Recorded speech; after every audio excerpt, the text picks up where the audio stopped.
Conductor हो? जी sir. आप driver हो? कंडक्टर। आप ड्राइवर। आपका कितना बनता है? मैं तो परमानेंट है। सर 800 रुपये एक दिन का बनता है, उसी में SIPF दोनों कटता है और जो रेस्ट बनता है उसको ही पैसे कटते हैं। मिलता भी नहीं है सर। आप ड्राइवर हो? 21,000 टोटल। किलोमीटर के हिसाब से इनका।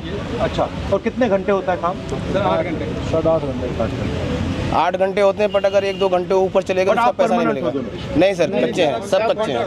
सब कच्चे हैं। तो आपको कितना पैसा मिलता है, कॉन्ट्रैक्टर को कितना मिलता है?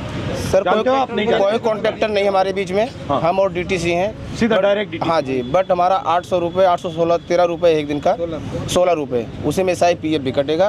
प्लस महीने में हमारा कोई रेस्ट नहीं होता, ना होली ना दिवाली, कोई दिन नहीं होता? कोई दिन नहीं। संडे सैटरडे कुछ नहीं? उसका पैसा कटेगा जिस दिन हम छुट्टी करेंगे। जितनी छुट्टी करेंगे उतना पैसा कट जाएगा। अगर आपकी मदद की जाए तो क्या करा? हमें सर समान भत्ता किया चाहिए ताकि हम लोगों का भी गुजारा हो सके, बच्चों की भी देखरेख किया जा सके। 5 महीने से सैलरी नहीं मिल रही है।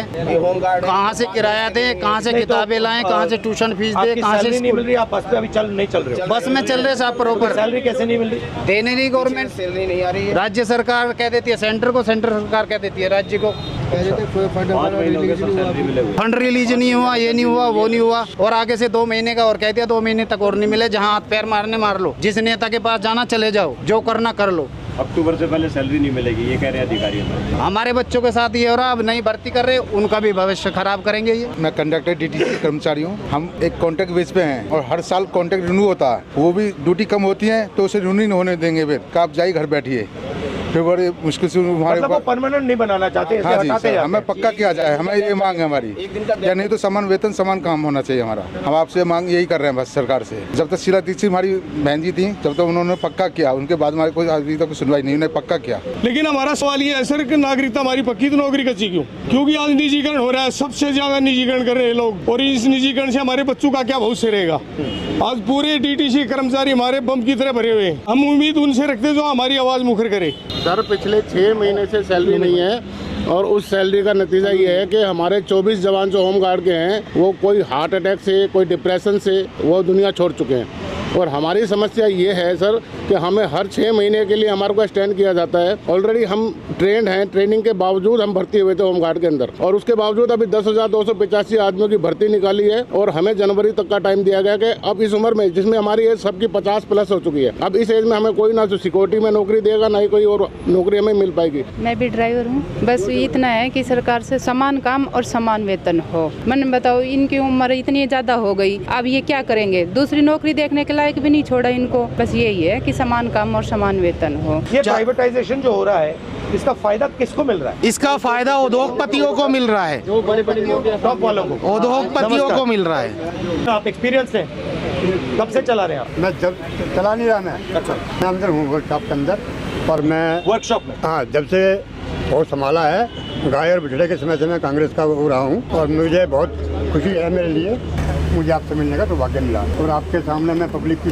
समस्याएं रखूंगा। अगर आप सॉल्व करना चाहें, आप भगवान आपको मौका दे, तो आप इन बातों को ध्यान में रखिए प्लीज, क्योंकि इसलिए आया हूँ यहाँ। ये आम आदमी है, ये आपकी ही जनता है, और आपसे प्यार करने वाले हैं कांग्रेस के नाम से। बताइए बताइए। ठीक है सर, रही बात रोजगार की, आज मोदी जी ने इतना बुरा हाल कर दिया देश का, हमें एक तरह से गुलामी महसूस होती है। पढ़े लिखे का अंतर खत्म कर दिया इन्होंने।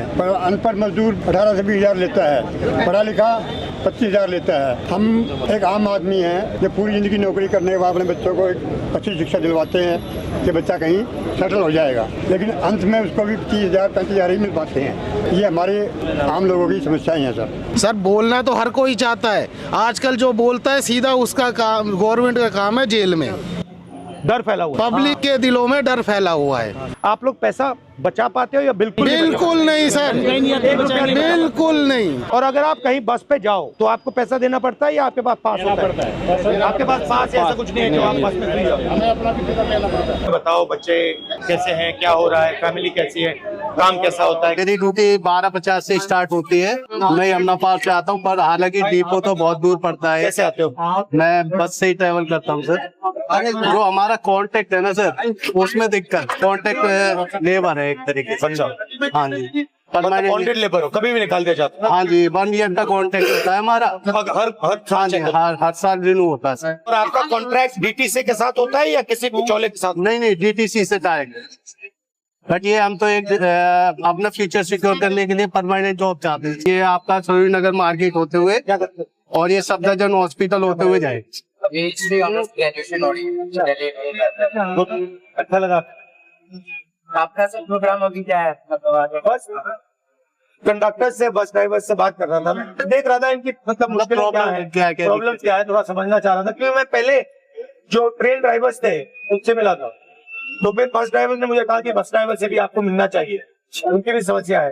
तो यहाँ पे इनकी पेमेंट की समस्या है, होम गार्ड की समस्या है, तो ये मैं थोड़ा समझने की कोशिश कर रहा हूँ। मास रिच तक पहुँचे। बस वही कि लोगों को पता लगे कि आप बस में बैठ रहे हो, मगर ड्राइवर को क्या करना पड़ता है, कितना पैसा मिलता है, कितनी मुश्किलें हैं, कंडक्टर को क्या भुगतना पड़ता है, फिर सिटीजन जो आ रहे हैं उनको क्या क्या ये आइडिया। थैंक यू ब्रदर, धन्यवाद भैया, अच्छा लगा आपसे। ओके।